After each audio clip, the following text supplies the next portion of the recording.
Hello, welcome back to খেলো Bangla channel. আজকের ভিডিওতে জানাবো অ্যালেক্সিস গোমেজকে বড় টাকার অফার করা হলো তাদের ক্লাবে সই করানোর জন্য। সে খবর জানাবো ইস্টবেঙ্গলের গুরসিমরাত সিং গিল তিনি কিন্তু ইস্টবেঙ্গল ক্লাব ছেড়ে দিলেন। থাকছে খেলার আরও আপডেটেড খবর। তার আগে প্রতিদিনের মতো বলবো, খেলার আপডেট খবর পাওয়ার জন্য আমাদের চ্যানেলটিকে সাবস্ক্রাইব করতে একদম ভুলো না। তো চলো শুরু করছি আজকের প্রথম খবরটি শুরু করছি আই লিগের আপডেট নিয়ে, যেখানে আই লিগের আজকে দুখানা ম্যাচ হয়ে গেছে। যেখানে প্রথম ম্যাচটি দিল্লি এফসি খেলেছিল রাজস্থান ইউনাইটেডের সঙ্গে, আর এই ম্যাচটি কিন্তু 1-1 গোলে ড্র হয়ে গেছে।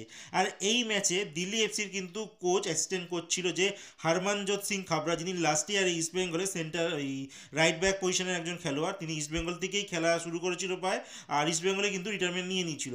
কিন্তু তিনি আজকে আবারও সেই রিটায়ারমেন্ট ভেঙে আই লিগের এই দল দিল্লি এফসির হয়ে কিন্তু খেলতে নেমে পড়েছিলেন।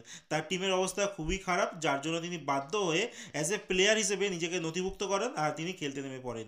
আর হরমনজোত সিং খাবরা বাদেও ওয়েস্ট বেঙ্গলের একজন খেলোয়াড়কে এবার দেখতে পেলাম যে দিল্লি এফসির হয়ে খেলতে।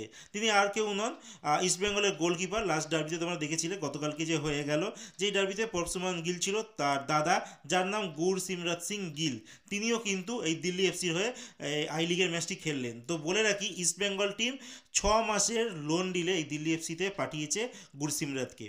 আর গুরসিমরাত তিনি ইস্টবেঙ্গলে ঠিকঠাক চান্স পাচ্ছিলেন না।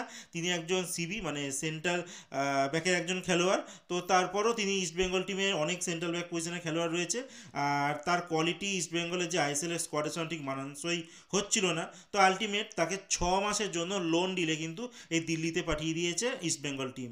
আর ইস্টবেঙ্গলের সঙ্গে কিন্তু তার কন্ট্যাক্ট এখনও 2026 সাল অবধি রয়েছে, মানে 1 বছর কিন্তু আরও রয়েছে। তো তার জন্য 6 মাসের জন্য তাকে এই ক্লাবে পাঠিয়ে দিল।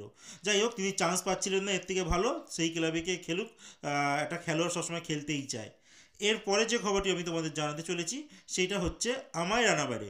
আমায় রানাবাড়েকে দিয়ে আমি অনেকবারই তোমাদের জানিয়েছিলাম লাস্ট কিছুদিন আগে একটা ভিডিওতে। তো তার সঙ্গে কিন্তু কেরালা ব্লাস্টার একটা চুক্তি করার চেষ্টা করছে।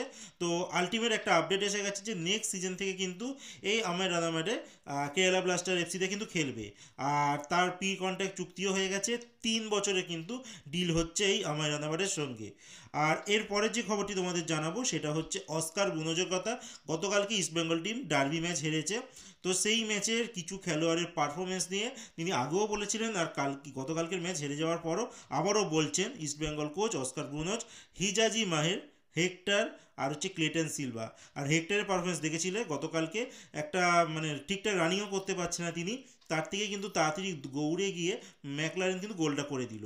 তো যাই হোক, এই 3টে খেলোয়াড়ের কিন্তু রিপ্লেসমেন্ট চেয়েছে ইস্টবেঙ্গলের কোচ। এবার দেখার বিষয় ইস্টবেঙ্গলের যে ইমামি গোষ্ঠী আছে তারা এতে কতটা কর্ণপাত করে।